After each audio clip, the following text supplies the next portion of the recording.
সিকে নাইডু ট্রফিতে এক বিরল ঘটনার জন্ম দিল। ৬ বলে ৬ ছক্কা মেরে টেস্ট ক্রিকেটের ইতিহাসে এক বিরল রেকর্ডের জন্ম দিল অন্ধ্রপ্রদেশের এই যুব ক্রিকেটার। ক্রিকেটে কিছু কিছু জিনিস খুবই বিরল হয়ে থাকে। বোলারদের ক্ষেত্রে যেমন হ্যাটট্রিক, তেমনই ব্যাটিংদের ক্ষেত্রেও ৬ বলে ৬ ছক্কা। ২০০৭ সালের টি-20 বিশ্বকাপে স্টুয়ার্ট ব্রডের এক ওভারে পরপর ৬টি ছক্কা মেরেছিলেন ভারতের যুবরাজ সিং। পুরো বিশ্বের ক্রিকেটে সেই রেকর্ডটি এখনও অক্ষত।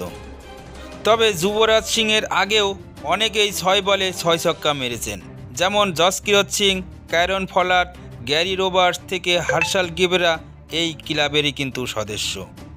তবে এবার টেস্ট ক্রিকেটে তেমনই এক বিরল রেকর্ডের জন্ম দিল সিনে নাইডুর এক তরুণ ক্রিকেটার। ঘরোয়া ক্রিকেটে এবার তেমনই এক কাণ্ড ঘটিয়ে ফেললেন অনূর্ধ্ব-23 ক্রিকেটের। বুধবার অন্ধ্রপ্রদেশের ভাস্মী কৃষ্ণা ৬ বলে ৬টি ছক্কা মেরে হইচই ফেলে দিয়েছেন।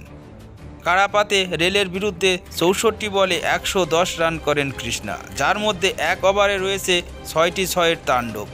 রেলের হতভাগ্যা বোলারের নাম দামন সিং, যার বিরুদ্ধে পরপর ৬টি বলে ৬টি ছক্কা মারলেন কৃষ্ণা। শুরুতেই ব্যাট করে রেল জোড়া ডাবল সেঞ্চুরির সুবাদেই অন্ধ্রপ্রদেশের বিরুদ্ধে ৯ উইকেটে ৮৬৫ রান করেছিল।